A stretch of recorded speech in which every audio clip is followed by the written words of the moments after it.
Did Snoop Doggy Dogg have anything to do with Tupac's murder?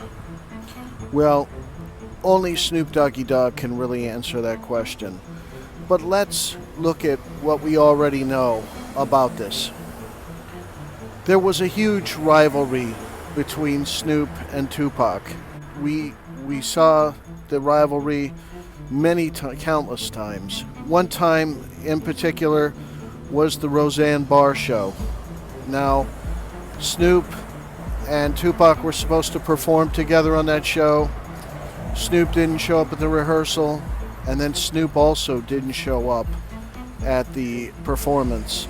And that's when Tupac had to do that You Don't Bring Me Flowers song. So at the House of Blues, we also saw that was a July Independence Day concert. And we see when Snoop comes out, the crowd enthusiastic. When Tupac comes out, the crowd goes wild. And so we see the jealousy there.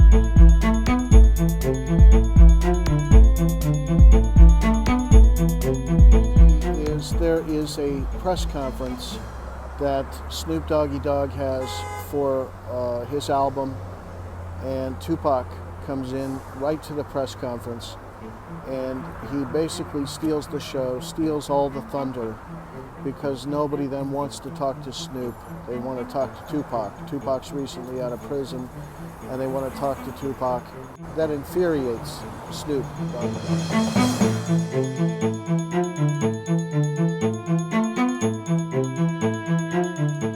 There was the ripoff of the Tupac album, and Natasha Walker talks about this. There was an album that Tupac had done, and on that album he had released it to Interscope. The masters were at Interscope, and Tupac gets a phone call from Natasha Walker because she's hearing this in a studio, and that album had been given to Snoop and the Dog Pound, and they were all sitting around listening to it and taking whatever tracks they could and stealing from it, according to Natasha Walker. And so that had to also fuel the rivalry between Tupac and Snoop.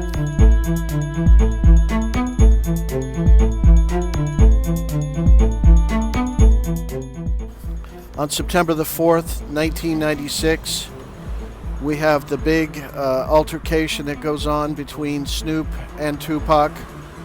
Snoop is on the Angie Martinez show, and he says he has love for his homies Biggie and Puffy, and that sends Tupac into a rage, because here he is showing up at Snoop's murder trial and really trying to be there for Snoop, and then Snoop's not down for Tupac when there's a beef.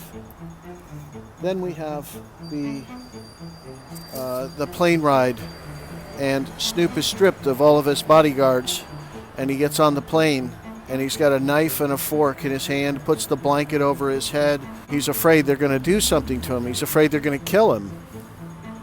And then, of course, he's asking constantly Tupac if he's going to Vegas. You going to Vegas, cuz? You going to Vegas, cuz? Here's a guy who's not going to Vegas, and he's asking if Tupac's going to Vegas. I wonder why he wanted to know. The truth wants to come out. The truth wants to bubble up. It wants to come out.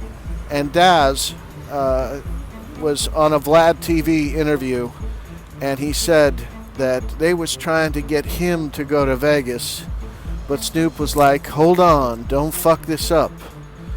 So Daz wanted to go to Vegas the night that Tupac was shot, but Snoop held him back and said, don't fuck this up. I wonder what he meant by that, don't fuck this up. In the entourage, you have a car or two behind. Nate Dogg is on the phone with Daz, and he's giving a play-by-play of exactly what's happening. I wonder why. I wonder why Nate Dogg had to be on the cell phone and report back exactly what was going on at the time. Is it prior knowledge? Prior knowledge makes them all a part of the felony. Felony murder is a crime with no statute of limitations, and if they had prior knowledge and they didn't stop it, then that makes them accomplices. The confession letter names Snoop's cousin as the shooter of Tupac. And coincidentally, or not coincidentally, Snoop's cousin puts a slain Tupac Shakur on his album cover. And you can see that album cover.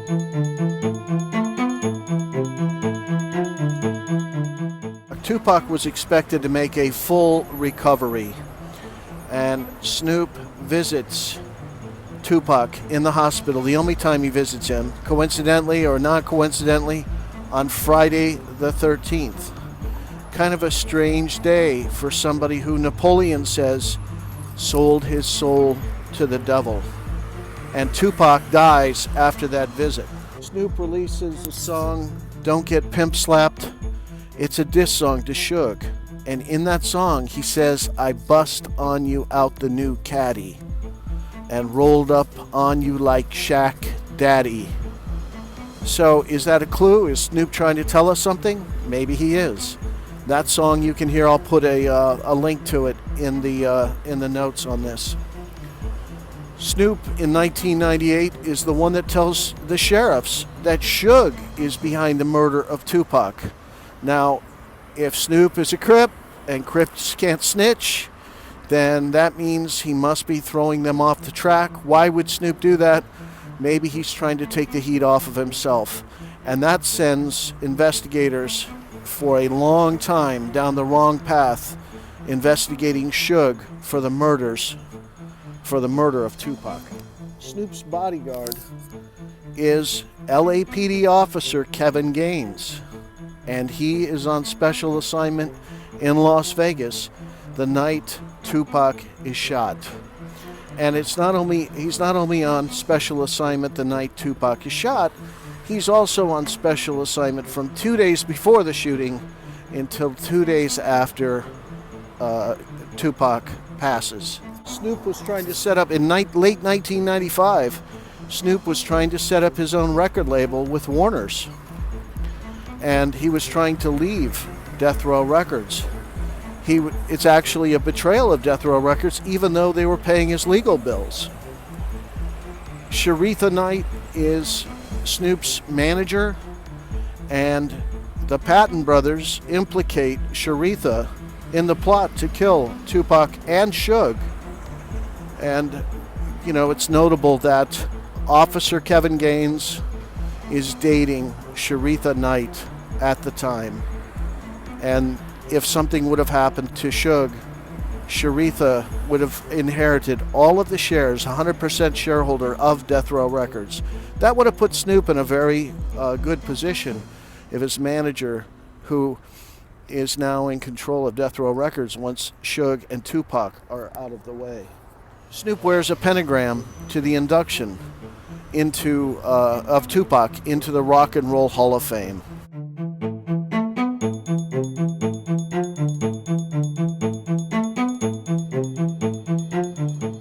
Does that mean anything?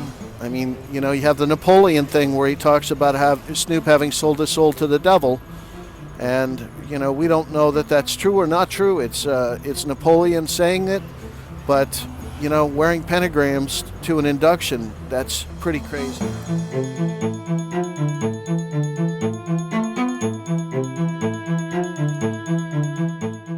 Suge Knight confirmed through his attorney to both Russell Poole and myself on separate occasions, separate telephone calls, that Snoop, Sharitha, Snoop's cousin, and Officer Kevin Gaines were involved in the plot to murder Tupac and Suge that night.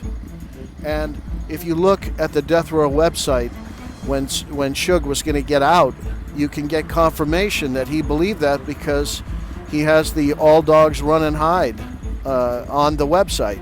It's a message to Snoop to watch out because Suge is getting out, and you hear the whelping of the dog on the website. And that's also in the Brumfeld film, Biggie and Tupac.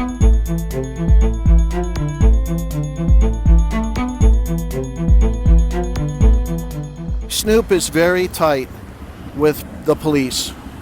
He gets charged with an awful lot of crimes, never actually does any time for it, never really goes to prison.